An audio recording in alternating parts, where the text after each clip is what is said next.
के गए हैं सांद्रमनु और सतरूपा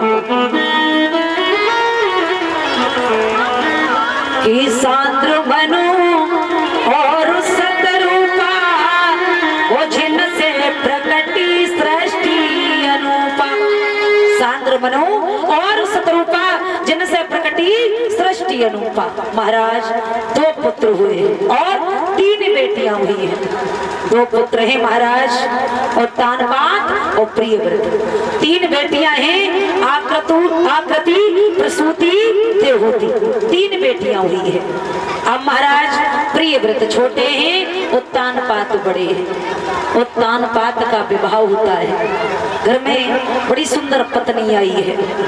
तो जब आंगन में पत्नी आई है जिसका नाम है सुनीति, महाराज आंगन में तो रहने लगे। काफी समय बीत गया लेकिन घर में कोई भी संतान नहीं हुई। और जब कोई भी संतान आए भाई महाराज तो इधर लोग उन्हें नृवंशी के नाम से बुलाने लगे। बुरा भला कहने लगे, कमजोर कहने लगे, बांझ कह करके बुलाने लगे। अब मैया को बड़ो कष्ट भोग। मैया ने कहा पिया लोग तुम्हें नृवंशी का नाम दे रहे हैं, मुझे बांझ कह करके बुला रहे हैं, लोग ताने मार रहे हैं। लोगों के ताने मुझ पर सुने नहीं जा रहे हैं, बर्दाश्त नहीं हो रहे। महाराज उत्तानपात ने कहा प्यारी क्यों परेशान हो रही हो, सुत देना सुत लेना, ये परमपिता परमेश्वर की अनुकंपाएं हुआ करती हैं। जब भगवान की इच्छा होगी, भगवान की मर्जी होगी तभी तो पुत्र की प्राप्ति होगी। ऐसे संतान कैसे पैदा हो सकती है। आज मैया रोई की बोली सुनो पिया मुझे बिल्कुल अच्छा नहीं लगता है। और घर में सब कुछ भरा है लेकिन सब कुछ सोना सा लग रहा है। एक बेटे के बिना घर में कुछ नहीं शोभा दे रहा है। आज मैया अपने पिया की कलाई पकड़े के बोली है, समझ आएगी। और कहाँ बोली सुनो पिया, कहने लगी है कि सजना चैला भरे होए घर में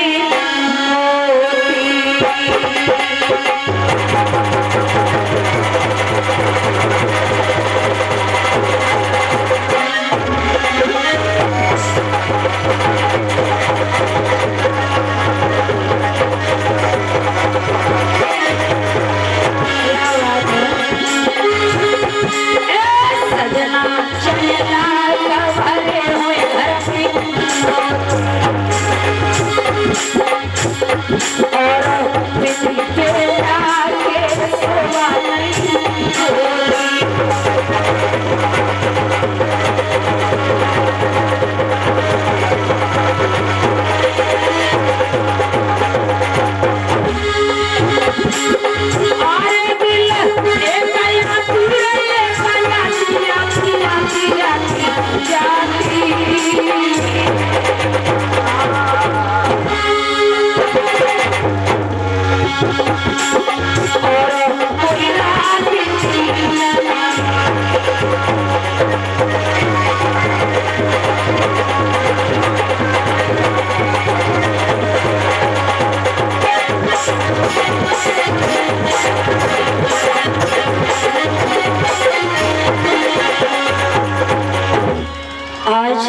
मैया ने अपने पिया की कलाई पकड़ी, कहा महाराज घर में कुछ भी भरा रहे लेकिन एक बेटा नहीं है तो घर में कुछ शोभा नहीं दे रहा है।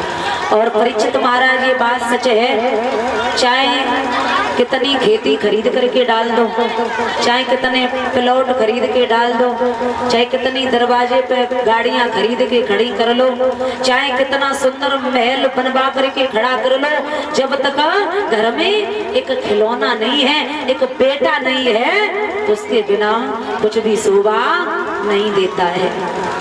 आज मैया रोने लगी है। महाराज तानपात बार बार समझाने लगे प्यारी क्यों रो रही हो, रोने की जरूरत नहीं है, आप रो रही हो, ये सुत देना सुत लेना ये तो परमपिता परमेश्वर की अनुकंपाएं हुआ करती हैं। रोने से कोई फायदा नहीं है, चिंता क्यों करती हो, चिंता मत करो। समझा करके महाराज तानपात बोले हैं मेरी बात सुनो कि हे चिंता बड़ी चिता से प्यारी ये चिंता बड़ी चिता से और मेरे को नरजी दुखना थी।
चिंता करने से कष्ट तो दूर नहीं हो सकता है।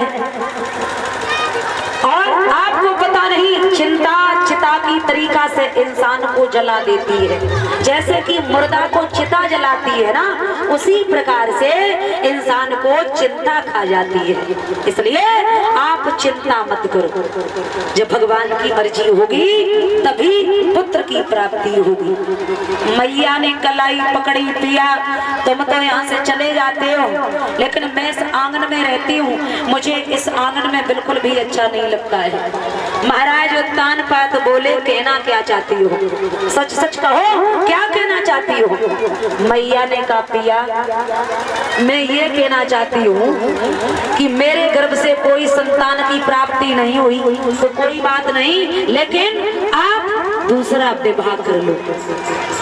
छोटी बहन आंगन में आएगी, उसके गर्भ से पुत्र पैदा अवश्य होगा।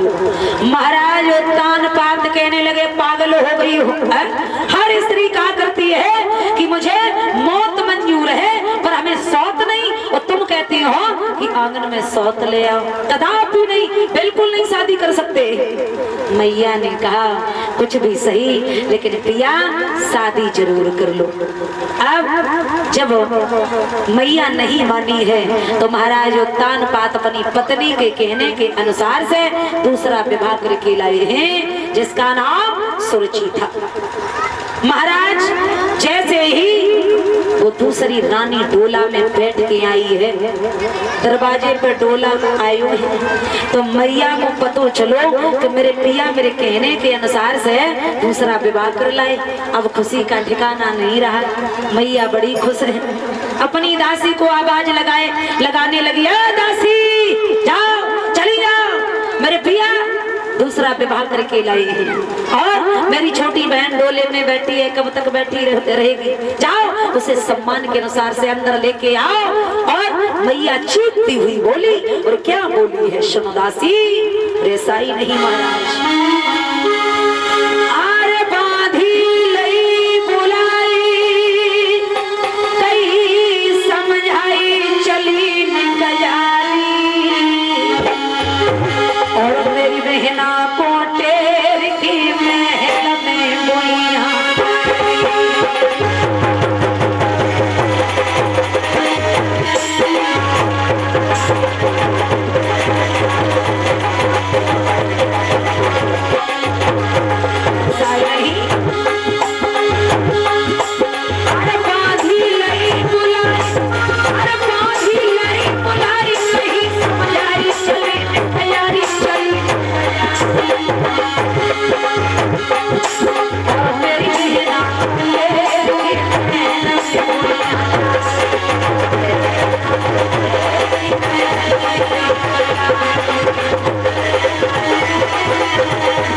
दासी को बुलाया, कहा जाओ मेरी बहन डोले